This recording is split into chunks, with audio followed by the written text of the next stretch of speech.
All right, shalom, shalom. First off, I want to give all honor and glory to Yahweh, Bahasham, Yahweh Shai, Bahasham, Racha, Hakwadash. I want to give double honors to my apostles, the elders, and bishops of Great Millstone who rule well. And I also want to say peace and blessing to the Lord's elect. All right, this is Brother Michal. Come back at you with a quick lesson through the spirit and power of Yahweh Bashim Al Shai, representing the Cleveland Church of Great Millstone. I want to say the water Yahweh Bashim Al Shai for giving the spirit through this lesson. And the title of this lesson will be we can use Jacob's hip as an example. Okay, we can use Jacob's hip as an example. Now, when we go to Genesis 32, Jacob wrestled with an angel, which was Yahweh Shai, and he prevailed over this angel. Okay, and after he prevailed, he got a blessing after that. All right, and this is what we're gonna do. Okay, we're gonna be wrestling, not with Yahweh Shai, of course not, but we're gonna be wrestling, fighting off demons. Okay, in order to receive our blessing. And this is our forefather that the promises were passed through from Abraham to Isaac and to Jacob and his 12 sons. All right. So this is important that we continue to fight. We continue to break the mold in order to fight for our spot. You know, we're fighting for a spot. You know, the Apostle Paul, in 1 Corinthians, the 9th chapter, likened our walk unto a race. All right. And it says that, let's get that real quick. So I won't butcher it. 1 Corinthians 9.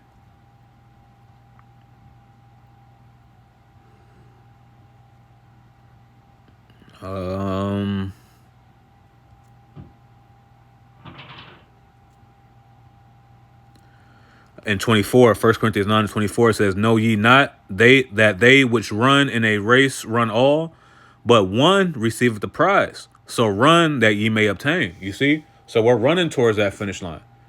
Okay, but we can't let certain things sidetrack us, from achieving our goal, from getting that blessing. That ultimate blessing is, receiving, that body that's fashioned like unto Yahweh Shai's body. Being beamed up in those the vehicles of the Heavenly Father, who the word English calls UFOs or UAPs, but those are chariots of the Most High, Yahweh Bashim Yahweh Shai. Okay, that's that blessing, is to get beamed up, so you can avoid the second death, which is a nuclear fire.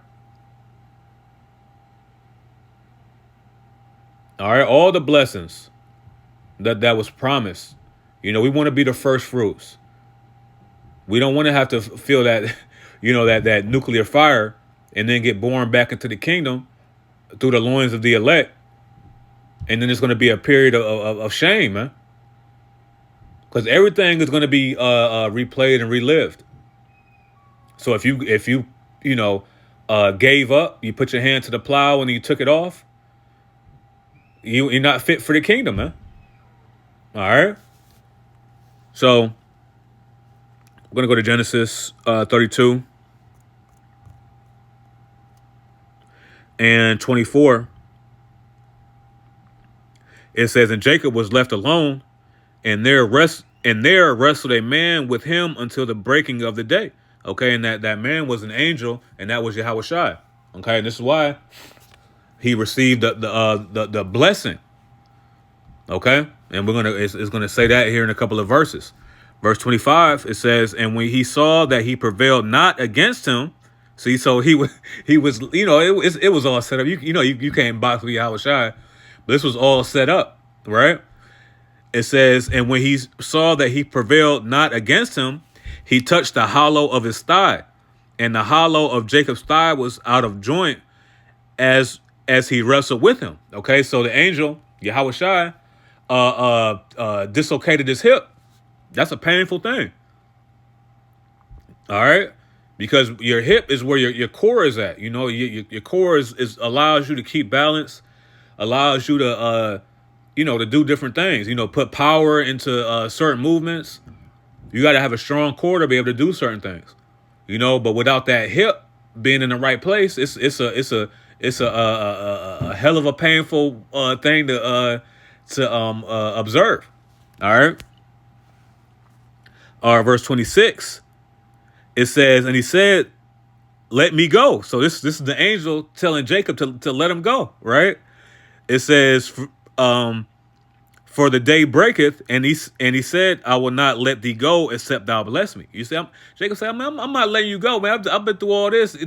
My hip is out of joint. You gonna have to give me a blessing. All right, and this is what we're fighting for, man. We're fighting for that ultimate blessing. We're not wrestling with the angels on the right hand side. You know, this is just this is how it had to play out. You know, because the scriptures talk about if thou wouldest get a friend, prove him first. You know, Jacob had to prove himself. You know, but when at the end it said, you know, he said, "Hey man, I'm not letting you go unless you bless me, man." You know, so this is this is the mindset that we have to have.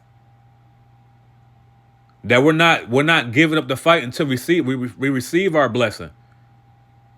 Because we have to think in our mind that we already have the blessing. It just has to come. All right? We already have the victory. The victory has already been had.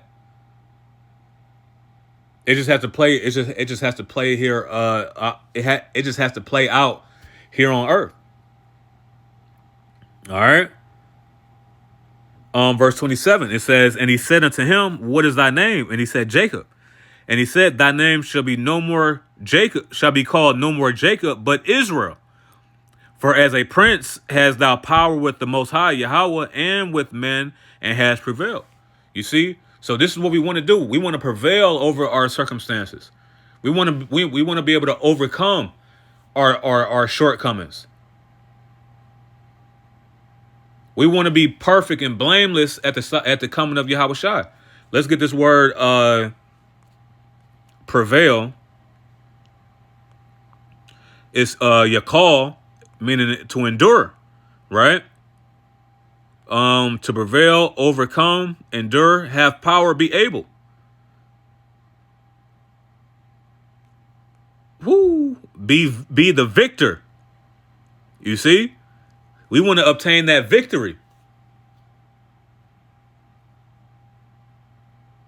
And only way we're going to be able to obtain that victory is what? Is to cross that finish line. It's not enough to run the race and then you see the finish line coming. You 6 feet from the finish line. All of a sudden, you know your hamstring cramp up, and now you can't finish the race. You don't want to be like that, man. We want to be the victor. We want to endure. You know, even in Sirach, the 2nd chapter, Ecclesiasticus 2 and verse 1, it says, my son, if thou come to serve the Lord, prepare thy soul for temptation. Set thy heart aright and constantly endure, and make not haste in the time of trouble. You see, you don't want to depart. Because the scriptures say that he that wandereth, what's that? Proverbs 13. Let me get that real quick.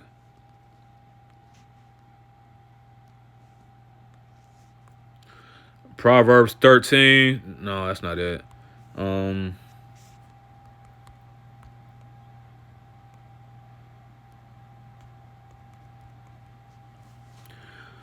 Proverbs 21 and verse 16. It says, the man that wandereth out of the way of understanding shall remain in the congregation of the dead. Okay?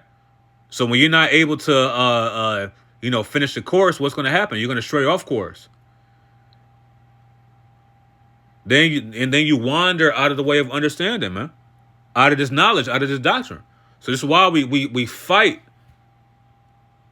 We continue to fight. What did the Apostle Paul tell Peter? Let's go to that. Let's go to 2 Timothy. Is it 2? No. 2 Timothy 4.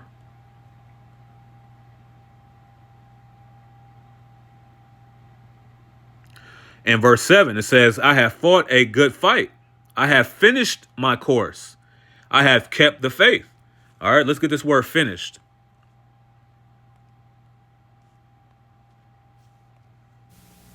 Strong's G 5055. Teleo. Teleo. All right. It says the biblical outline usage. It says to bring to a close, to finish, to end, to perform, to execute, complete, fulfill.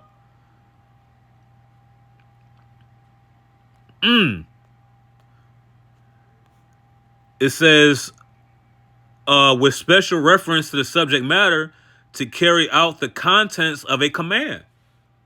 You see, it's required of us to do these things, man.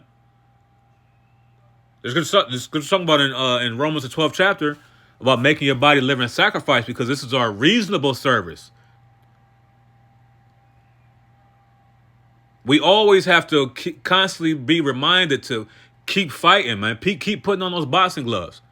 You know, brothers that roll, man. Keep rolling, man.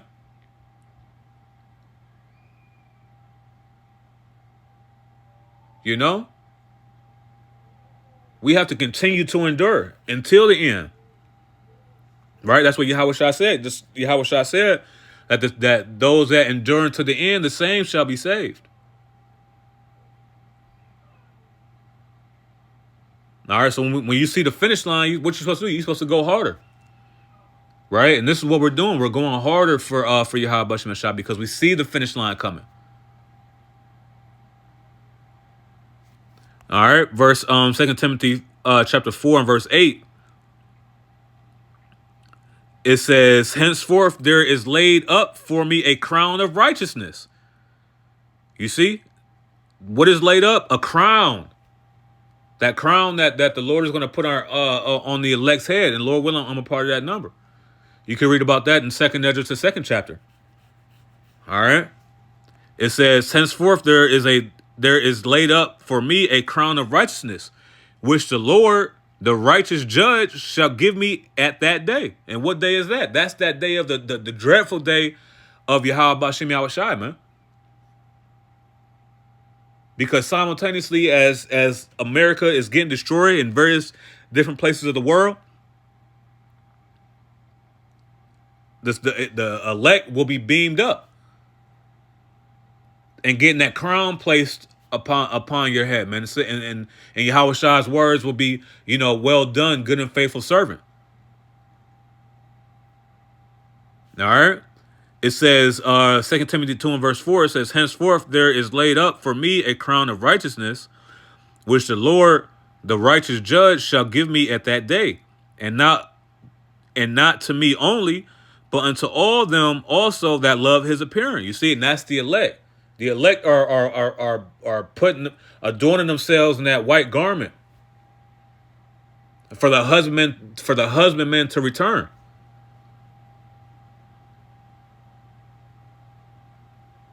All right.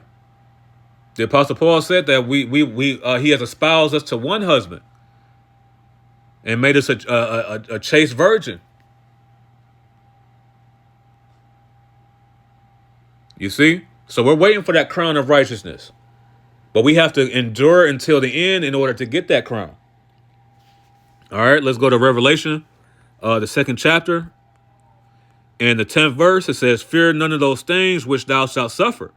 Behold, the devil shall cast some of you into prison, that ye may be tried. You see, and that shows you that that there's you have the spiritual demon Satan, right? That works for the Lord, Yahweh Bashem Yahushai. All right, and then you have the devil's counterpart, which is Esau Edom, because the spiritual demon Satan is not going to cast anybody into prison. It has to be a physical man here on the earth. All right, so Esau is the one that's going to come in like a flood. He's the one that's going to throw you into prison, throw you into concentration camps, set you up to be beheaded. Okay, he's the one that's doing these things, right? So that's why Yahweh said, fear none of those things which thou shalt suffer. Behold, the devil shall come, Slakia, the devil shall cast some of you into prison that ye may be tried. And ye shall have tribulation 10 days. And 10 days just represents a number of completion. It says, be thou faithful unto death, and I will give thee a crown of life. You see, so we continue to wrestle. We continue to fight until our death. And the Lord is going to give us that crown, man. He's going to give us that everlasting life. We're not going to have to die on this side when we continue to continue in the things that we've learned. All right, and we're going to end it off in 1 Corinthians 15.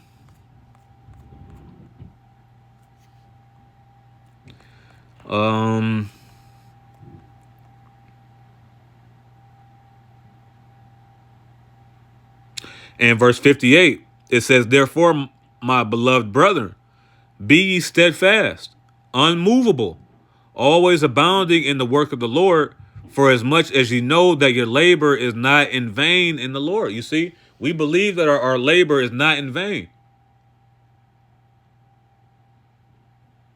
We believe that there is a reward for the righteous.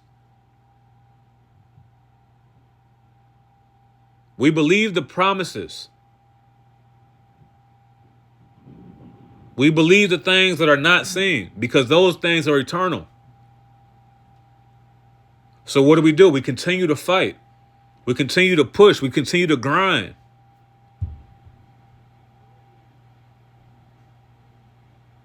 When you watch, jujitsu, it's a grind, man. It's a tiring grind. I know brothers that roll. It's a tiring thing. But the end result is what? To get better.